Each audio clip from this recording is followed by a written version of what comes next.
안녕하세요. 민주노총 인천본부 부평산하소 허진구입니다. 오늘은 노동자가 사고 또는 질병으로 상병 치료를 요할 때 대처할 수 있는 방안에 대하여 간략히 이야기해보는 시간을 갖도록 하겠습니다. 어떡하긴요. 아플 땐 쉬어야죠. 그렇다고 그만두라는 말씀을 드린 건 아니고요. 쉬면서 건강을 돌보고 필요하면 치료를 받으시라는 이야기입니다. 아파서 쉬려고 하면 눈치도 보이고 잘릴까봐 걱정도 되실 텐데요. 하지만 조금 차분하게 그리고 조금 더 영리하게 행동하실 필요가 있습니다. 그러면 노동자가 아플 때 어떻게 대처해야 될지 하나씩 말씀드려 볼까요?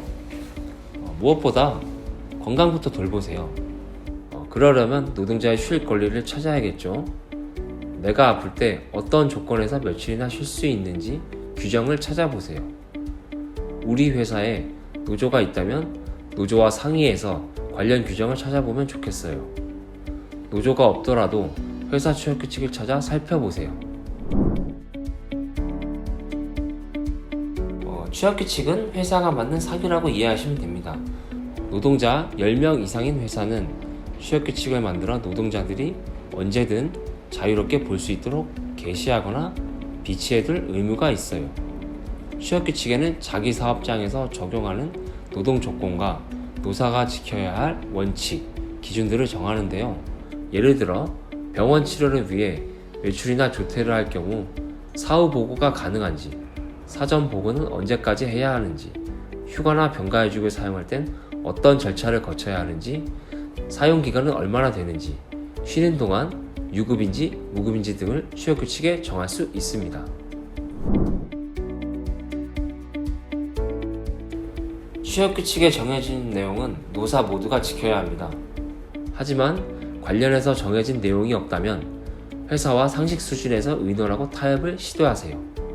사람은 기계가 아니기 때문에 아프다면 쉬면서 치료받는 게 상식입니다. 미리부터 겁먹지 말고 당당히 얘기합시다.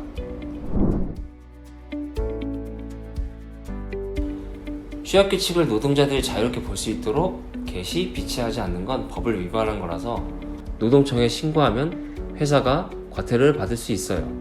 또 회사는 취업 규칙을 관할 고용노동청에 신고해둘 의무가 있고요. 그러니 노동자는 사업장 관할 고용노동청에 정보 공개 청구해서 회사가 보여주지 않더라도 취업 규칙을 받아볼 수 있습니다.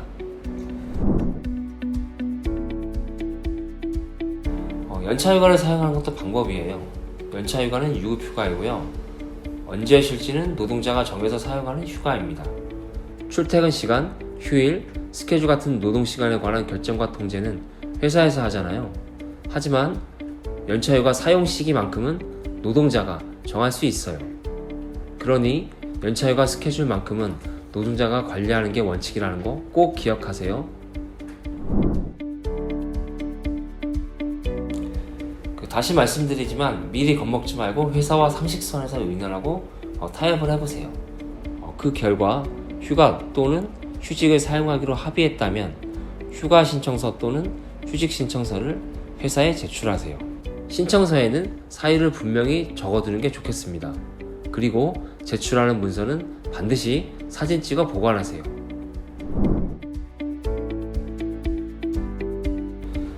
말로만 그만두라고 하는 건 해고가 아니라는 걸 기억하셔야 되는데요. 해고는 이유와 날짜를 적어서 문서를 줘야 효력이 있습니다. 그만두라는 말만 듣고 진짜로 출근을 안 하면 해고에 관련된 노동자의 권리를 주장하기 어렵습니다. 회사가 사직을 권유하고 노동자가 응한 것으로 왜곡될 수 있습니다. 그러니 섣불리 그만두겠다고 말하거나 사직서에 서명하지 마세요. 생각할 시간을 달라 하고 대화를 보류하시면 좋겠습니다. 그럼에도 그만두라는 압박을 이겨내기 어려우시다면 녹음을 준비하세요. 해고를 증명하는 데 도움이 될 겁니다. 그리고 더 자세한 설명은 민주노총 인천본부 유튜브 노동 이슈 톡톡 제1탄 사직압박과 괴롭힘에 대응하는 우리의 자세를 참고하세요.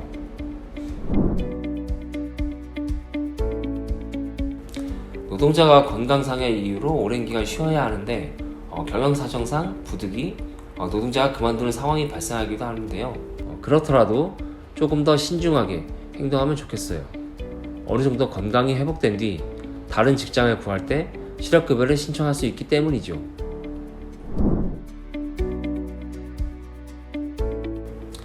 다니던 직장을 비자발적인 이유로 그만두고 다른 직장을 구할 때 받는 실업급여를 구직급여라고 부릅니다. 그런데 건강 문제로 직장을 그만두고 치료 후 구직급여를 신청할 땐 고용센터는 몇 가지 까다로운 조건을 따집니다. 우선 아파서 그만뒀다는 걸 확인해요. 즉 진단서를 확인하는데 퇴사 이후 받은 진단은 아파서 그만뒀다는 증거로 인정하지 않아요. 시간 순서상 그만두기 전에 진단이 나온 경우라야 아파서 그만뒀다는 걸 인정하죠. 그리고 고용센터는 회사에도 노동자의 치료기간을 휴가휴직으로 보장해주지 않은 이유를 조사합니다. 회사에서 치료받도록 쉬게 해주면 그만두지 않았을 텐데 그러지 못한 경영상 이유를 확인서로 제출하라는 겁니다. 그러니 노동자로서는 아픈 것도 서럽고 먹고 살기도 막막한데 치료를 받은 뒤 구직급여라도 받으려면 그만둔 이유를 분명히 해두는 게 좋겠죠. 자, 정리하면 이렇습니다. 아프면 쉰다. 그리고 병원 가서 필요한 검사와 진단, 그리고 치료를 받는다. 치료가 길어져 부득이 그만두게 되더라도 회사와 면담하여 그 이유를 분명히 해놓는다. 필요하면 면담을 녹음해 둔다.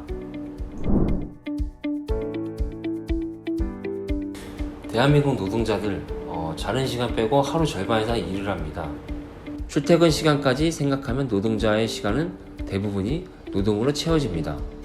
아파서 병원에 가시게 되면 본인이 어떤 일을 하는지, 왜 아프게 됐는지, 또는 사고로 다쳤다면 어쩌다 다치게 되었는지 꼭 사실대로 이야기하세요. 그걸 적은 의무기록은 중요한 자료로 사용될 수 있습니다. 그리고 회사의 지배관리 상태에서 발생한 사고나 일 때문에 얻은 질병이라면 병원 업무과와 상담하여 산재 신청을 꼭 진행하세요. 이땐 절대 사직서를 내시면 안 됩니다. 사고든 질병이든 산재로 일 못하게 된 노동자를 해고하는 건 부당해고이고 형사처벌 대상이 되는 노동범죄라는 것도 꼭 알아두세요. 오늘은 노동자가 아프게 됐을 때 알아둘 것들, 유념할 것들을 간략히 안내해 드렸습니다. 그리고 마지막에 산재에 관한 이야기를 간략히 다뤘는데요. 다음에 좀 더 자세히 설명드릴 기회가 있을 겁니다. 이 말씀을 끝으로 이 시간 마치겠습니다.